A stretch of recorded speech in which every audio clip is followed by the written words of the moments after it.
Pourquoi ai-je dépensé 10 millions d'heures à préparer toutes ces vidéos?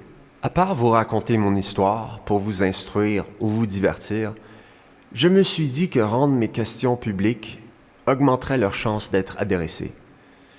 J'ai posé 5 questions il y a 3 mois à la direction du refuge, mais ces derniers ne m'ont toujours pas répondu, même pour me donner une estimée de quand ils pourraient me revenir. Pour ces vidéos, j'ai cru bon de laisser certaines de ces questions originales de côté, mais pour votre information, elles adressaient les points suivants. 1. Incitatif de l'équipe de direction. Comment le conseil d'administration de la SPCA Montréal évalue-t-il les performances de ses gestionnaires seniors? Comment conclut-il que ceux-ci ont fait du bon boulot? Comment sont-ils récompensés au niveau salarial ou autrement? Les chiffres spécifiques ne m'intéressent pas, mais je crois que je ne suis pas le seul à vouloir savoir si, par exemple, la PDG du refuge doit réduire le length of stay à 0. Si, en tant que bénévole, je trouve un tel objectif complètement absurde, ne serait-il pas bon que je le sache avant que je me mette à ramasser des crottes de chiens gratuitement? 2. Vérification des profils des adoptants. Il y a beaucoup de volontaires qui s'occupent dans le chenil à garder les chiens abandonnés dans le meilleur état de santé possible. Ils ne le disent pas ouvertement, mais ils voudraient bien que leurs généreux efforts ne soient pas gaspillés par le placement de l'animal chez un adoptant inapproprié, cruel peut-être. Comment est-ce que la SPCA Montréal vérifie-t-elle les informations clés d'une application d'adoption d'un étranger? Comment vérifie-t-elle, par exemple, que l'adoptant n'a pas d'enfant à la maison? 3. Formation des bénévoles. Est-ce que les bénévoles seront informés que face à une situation similaire à la mienne, ils ne doivent pas s'attendre à ce que le refuge accueille une autre Stella pour 2 jours?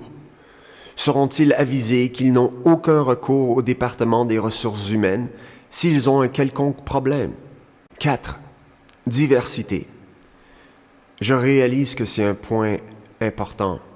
Selon StatsCan, 31% de la population de Montréal sont de la minorité visible. Et la présidente du conseil de direction de la SPCA Montréal elle-même l'est aussi. Je veux vraiment croire que mon expérience n'a rien à voir avec le racisme, bien que cela semblerait être l'explication franchement la plus innocente, car toutes les autres semblent être tellement plus bizarres.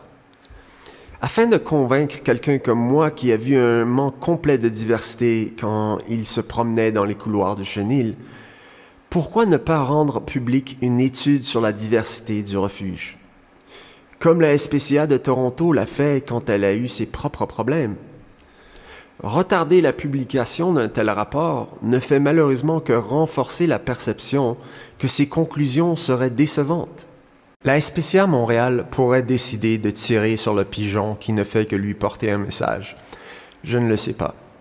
D'autres refuges, tels celui de Toronto, ont une assemblée annuelle lors de laquelle la communauté peut poser des questions.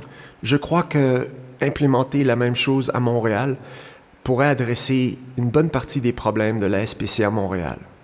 Les bénévoles que j'ai rencontrés à la SPCA Montréal sont des individus fantastiques et je suis très chanceux d'en avoir rencontré quelques-uns. Ils travaillent très fort. Une dame en particulier, déshydratée, s'est évanouie à cause du surménage gratuit. Elle y travaille depuis des années, presque 24 heures sur 24. Je ne sais pas si même elle n'aurait pas pu adopter Stella à cause de 2 jours. Mais si le refuge améliore le traitement de ses bénévoles, en partie grâce à cette série de vidéos, alors je crois que le temps que j'y aurais passé aura largement valu la peine. Pour conclure, faites vos propres recherches. Ne prenez pas pour acquis ce que je vous ai présenté. Révisez mes données, vérifiez mes notes, parlez à des gens qui travaillent à la SPCA Montréal si vous en avez l'occasion. Après cela, si vous croyez que de continuer de vous y impliquer est la bonne décision, allez-y, je vous y encourage. Mais s'il vous plaît, considérez aussi venir en aide à ces autres refuges de la région montréalaise.